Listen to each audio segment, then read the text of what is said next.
हाय नमस्कार सर्वांना आणि तुमचं सर्वांचं परत एकदा माझ्या चॅनलवरती मनापासून स्वागत आहे। तर आजच्या ब्लॉगची सुरुवात झालेली आहे। आज मला तर थोडंसं बाहेर जायचंय, एकतर थोडंसं साहित्य आणायचं आहे, श्रावण सुरू होते त्या निमित्तानं, आणि काही मसाले किंवा ज्या गोष्टी मला डीमार्ट मध्ये भेटलेल्या नाहीत ते आम्ही होलसेल मार्केटला म्हणजे सिटीमध्ये जाऊन घेतो, एक दुकान आहे तिकडून जाऊन घेतो। आणि त्याचबरोबर आजचं पण ऑनलाईन परवा दिवशी फ्रेंडशिप डेचं काहीतरी ऍक्टिव्हिटी आहे आणि त्याच्या निमित्त पण काहीतरी आम्हाला मटेरियल घ्यायचं आहे। तर चला तर मग थोडंसं बाहेर जाऊन येतो आणि त्यानंतर मग बघूयात काय काय भेटते आणि किती वेळ लागते ते।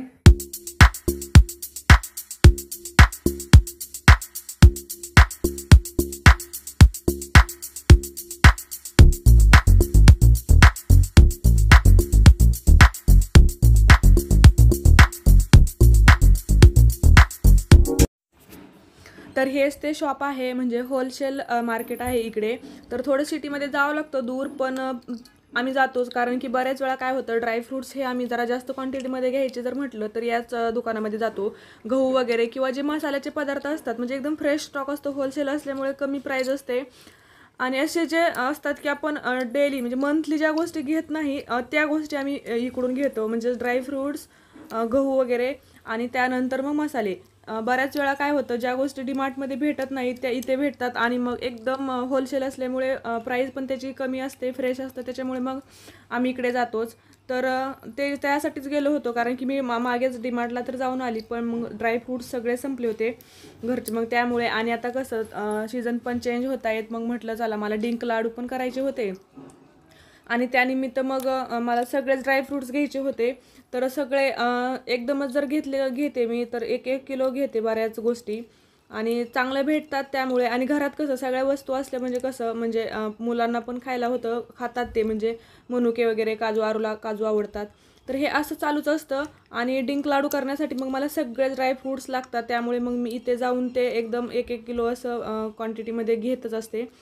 तर या ठिकाणी तेच आहे, त्यासाठी आम्ही गेलेलो आहोत। तर असं हे डीमार्टला घेण्यापेक्षा मग असं होलसेल मार्केटमधून ड्रायफ्रुट्स घेतलेले कधीही चांगलंच आहे।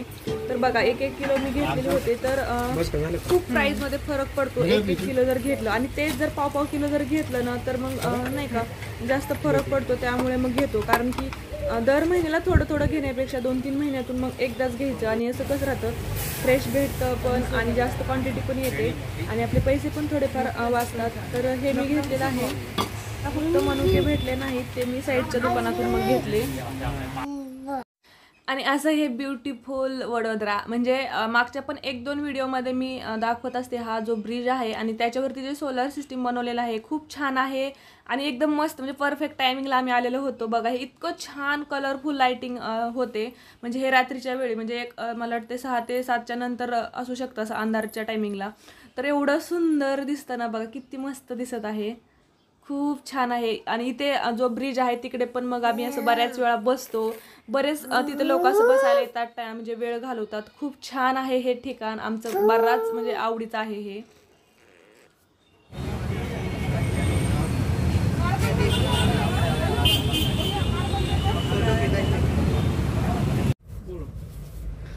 मुझे ना एक मार्बल पेपर चाहिए, कौन से भी कलर का, 15 सेंटीमीटर बाय 15 सा 15 मार्बल पेपर, और फेविकॉल, स्केच पेन।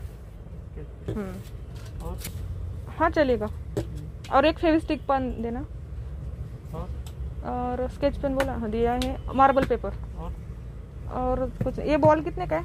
80 रुपये का, वो लाइट जलता है इससे।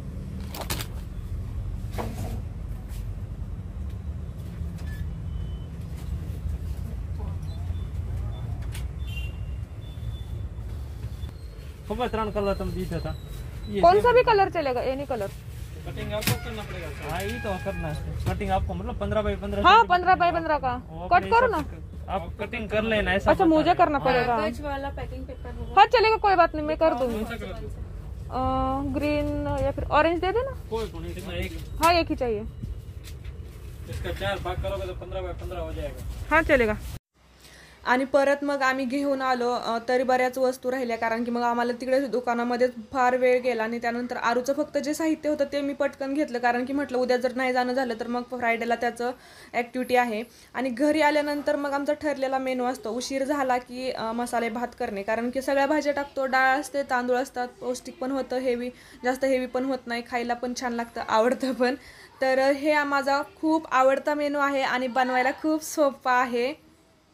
तर मग आलं की मग त्यामुळे मी पटकन आधी भातच करून घेत होते. तर सगळी तयारी माझ्या बहिणीने करून ठेवलेलीच होती, म्हणजे फक्त भात मला फोडणीला टाकायचा होता. आणि म्हणजे कसं परत खूप उशीर पण नको ना व्हायला जेवायला म्हणून. तर जेमतेम याच वस्तू असतात: कांदा, टोमॅटो, बटाटा, लसूण, कोथिंबीर आणि फोडणीला जिरी, मोहरी आणि कढीपत्ता.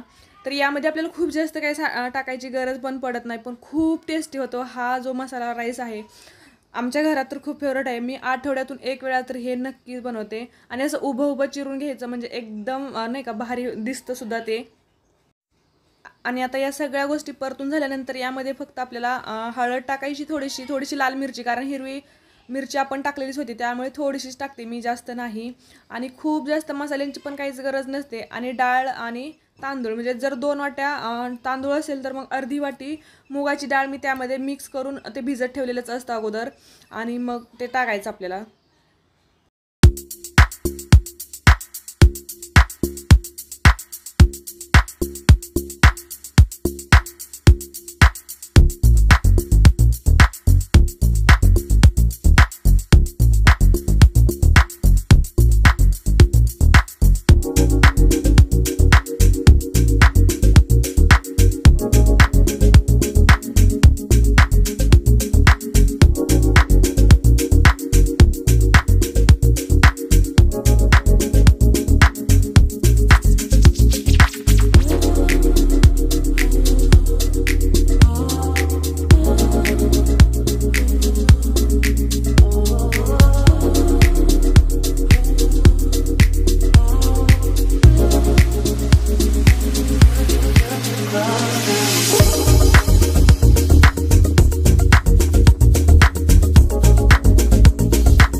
आणि कुकर मी लावला म्हणजे भात तयारच होत होता. मग म्हटलं तोपर्यंत काय करायचं, मग मी जे साहित्य घेऊन आलेली होती ते डब्यामध्ये म्हटलं भरून ठेवायत.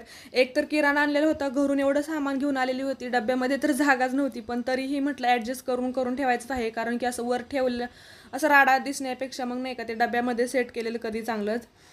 तर तसंच मग मी जे मसाल्याचा डब्बा होता, म्हणजे ज्यामध्ये एक्स्ट्राचे मसाले म्हणजे डब्यांमध्ये काढून जे एक्स्ट्राचे मसाले राहतात त्यामध्ये मग मी जे मसाल्याचे पदार्थ थोडे थोडे आणले होते ते ठेवले. खूप जास्त नाही आणले मी, कारण की आम्ही ते असं एक दोघं तिघंच असतो आणि खूप जास्त मसाला जास्त लागतच नाही, जेवढे लागतात तेवढंच घेऊन येते. आणि ज्यावेळेस लागतात मग परत आणताच येतात. आणि मग जे ड्रायफ्रूट्स होते ते मग असं नाही का 2-3 डब्यामध्ये मी जिथे जेवढं बसल तेवढं त्या प्रमाणामध्ये ते ठेवून दिलं. कारण की लगेचच काही करायचं नव्हतं. म्हटलं पुढच्या 2-4 दिवसामध्ये जेव्हा मला वेळ भेटेल त्यावेळेस मग मी तयारी करून डिंक लाडू बनवणार आहे. तर आत्ता फक्त ते मला म्हणजे स्टोअर करून ठेवायचं आहे, डब्यांमध्ये ठेवायचंच आहे भरून फक्त. तर मग भात होईपर्यंत म्हटलं तेच करूयात आणि त्यानंतर मग जेवायचंच आहे फक्त.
मस्त असा मसाला भात तयार झालेला आहे खाण्यासाठी.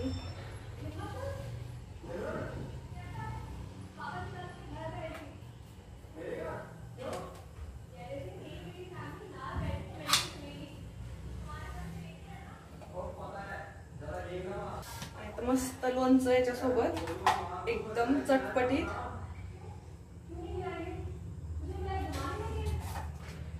संध्याकाळचा असा थोडाच बेत असतो, म्हणजे 8 दिवसातून एकदा तरी मी असा मसाला भात करते. खूप छान लागतं खायला. त्यासोबत पापड, लोणचं आणि वरनं तूप.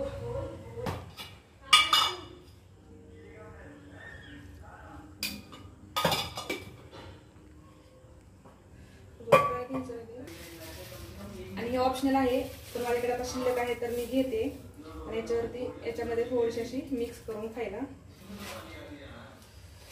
तर चला, तर मग संध्याकाळची जेवणाची तयारी झालेली आहे. एकच मेनू आहे पण मस्त आहे आणि खूप फेवरेट आहे हा.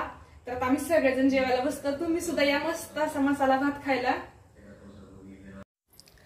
आणि त्यानंतर म्हणजे जेवण वगैरे झाल्यानंतर आमचा हा जो प्रोग्राम आहे तो बघा, तुम्ही बघू शकताच आहे. कारण की मसाज चाललेला आहे एकदम तेल लावून मस्त असा. तर एक विकेंडला म्हणण्यापेक्षा बऱ्याच वेळा तर विकेंडलाच असतं, पण मध्ये पण असं नाही का, असं वाटलं की नाही की मसाज करायचं तर त्यावेळेस मग नाही का मी मसाज त्यांना करून देते केसांचा. खूप छान तेल लावून एक 10 ते 15 मिनिटं छान असं मसाज केलं ना, खूप छान फील येतो.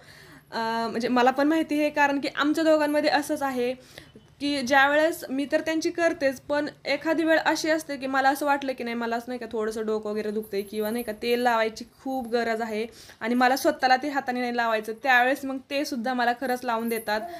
आणि आपण कसं एकमेकांमध्ये जेवढा टाइम स्पेंड करतो किंवा एकमेकांच्या अशा गोष्टी करतो त्यावेळेस आणखीनच आपलं पण प्रेम वाढतं, एकमेकांविषयी रिस्पेक्ट पण वाढतो आणि वातावरण सुद्धा एकदम आनंदी असतं, हसत खेळत असतं, चेष्टा मस्करी चालूच असते. तर हे असं आमचं एक वातावरण असतं, खूप छान वाटतं. म्हणजे अशीच आमची बॉन्डिंग आहे. आम्ही बेस्ट फ्रेंड जास्त आहोत, त्याच्यामुळे मग असं नाही का, असं एकदम बॅचलरसारखं राहतो घरामध्ये.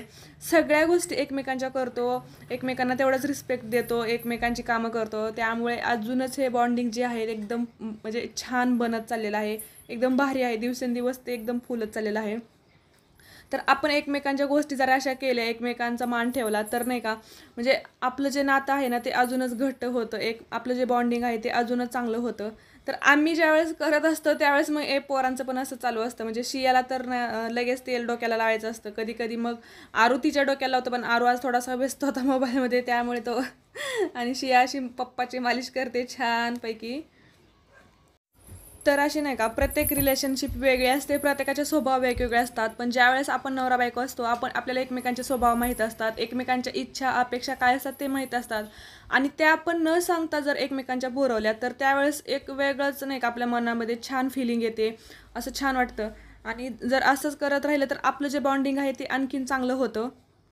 आणि नात्यामध्ये माहिती आहे का, कुणीच परफेक्ट नसतो, पण कधी तुझं कधी माझं, कधी लाडाने कधी प्रेमाने, कधी भांडण करून, कधी असं चेष्टामस्करी, दोघांनी एकत्र जेवढा टाईम घालू तेवढं भारीच असतं. आणि हे असंच आमचं चाललेलं असतं. आम्ही दोघांमध्ये अशीच बॉन्डिंग आहे. आम्ही एकमेकांची कामं करतो, एकमेकांना भांडतो पण आणि एकमेकांची अशी काळजी पण घेतो. त्यामुळे आम्हाला असं खूप छान वाटतं. तर अशीच ही नात्यामध्ये एकमेकांची कदर तर व्हायलाच हवी ना, तरच ते काय मस्त असं नातं असतं.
तर असं हे मस्त मसाज झालेला आहे. आणि आजचा जो हा ब्लॉग आहे तुम्हाला आवडला असेल तर लाईक करा, शेअर करा, नवीन असाल तर सबस्क्राईब करा. नंतर भेटू, तोपर्यंत बाय बाय आणि सर्वांना गुड नाईट.